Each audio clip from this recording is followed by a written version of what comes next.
சாலையோரத்தில் கஷ்டப்பட்டு வாழ்ந்தவர்களை பார்த்தபோது அவர்கள் மற்றவர்களால் கைவிடப்பட்டவர்களாகவும் வாழ்க்கையில் கடுமையான சோதனைகளை எதிர்கொண்டவர்களாகவும் தோன்றினர். அந்த தருணம் எங்களுக்கு ஒரு கேள்வி எழுப்பியது. இந்த உயிர்களுக்கு ஒரு புதிய தொடக்கம் கொடுக்க முடியாதா என்று. அந்த எண்ணமே கிஃப்ட் அ லைஃப் முயற்சியின் தொடக்கமாகியது. இந்த முயற்சியின் பின்னால் இருக்கும் தாகம் ஃபவுண்டேஷன் உதவி தேவைப்படுபவர்களுக்கு நம்பிக்கை தரும் ஒரு பயணம். நாங்கள் அவர்களை மீட்டுக்கொண்டு எங்கள் இல்லத்தில் அன்புடன் வரவேற்றோம். முதலில் அவர்களுக்கு சுத்தமான குடியல், அழகான முடி திருத்தம் மற்றும் சுவையான உணவு வழங்கினோம். அவர்கள் முகத்தில் மலர்ந்த அந்த புன்னகை, அது எங்களுக்கு மிகப்பெரிய வெற்றி. ஆனால் அதில் நாங்கள் நின்றுவிடவில்லை.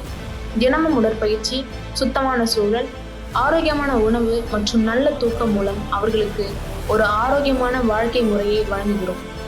இது வெறும் உதவி அல்ல, இது ஒருவருக்கு மறுவாழ்வு பரிசு. தாகம் ஃபவுண்டேஷன் கிஃப்ட் அ லைஃப் ஒரு சிறிய நேசமும் ஒரு உயிரை மாற்ற முடியும். நம்மில் ஒவ்வொருவரின் சிறு பங்களிப்பு கூட இன்னும் பல உயிர்களுக்கு புதிய தொடக்கத்தை உருவாக்கலாம்.